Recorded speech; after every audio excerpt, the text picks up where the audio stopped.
ბოხუმში ის რაც საპატივსაცემო მისაღებ ოთახს გავს, სინამდვილეში საიდუმლო არალეგალური ნომრების გავრცელების ადგილია.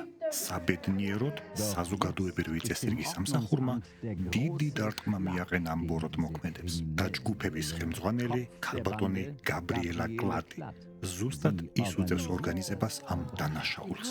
ისინი აქ ამოვიდნენ, თავი წარადგინეს როგორც საზოგადოებრივი წესრიგის სამსახურის თანამშრომლები, ასე მეგონა ვიღაცა მეხუმრება. მე ვკითხე, თუ რა უნდათ. მათ მითხრეს, რომ ზარი მივიღეთ, რომ თქვენ ჩაიდინეთ მარეგულირებელი დარღვევა. მარტო ხელახანდაზმული მოქალაქეების სინდიკატი არა მხოლოდ ბინგოს, არამედ კანონსაც ეთამაშება, რადგან ისინი თითო ბარათზე აძლევენ 50 ცენტს. ეს კი უკანონო აზარტულ თამაშად ითვლება. 195 მუხლის თანახმად ეს იშება 6 თვემდე თავისუფლების აღკვეთით. ამიტომ ჩემი შვილიშვილები განგსტერ ბებიას მეძახიან. თვეების განმავლობაში პენსიონერთა ორგანიზაცია მოქმედებდა საცხოვრებელი კომპლექსის საერთო ოთახიდან. ინფორმატორმა კი ქალაქი ბანდის ბილიკზე დააყენა. შემდგომი რეიდის დროს აღმოჩნდა, რომ ისინი აქ ყავით და ნამცხრითაც კი ვაჭრობენ.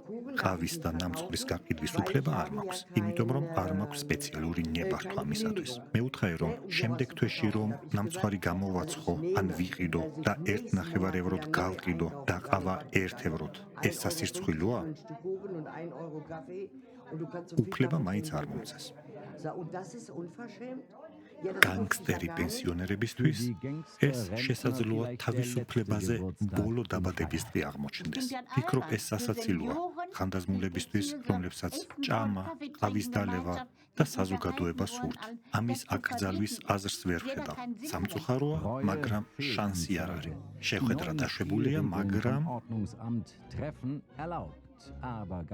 ბინგოს თამაში აკრძალულია. ჯერ არ მინდა ციხეში წასვლა. უკანონო აზარტების თამაშების ქსელი დაიშალა. ბოხუმის საზოგადოებრივი წესრიგის სამსახურს შეუძლია უკვე ამ ველის მონიშვნა.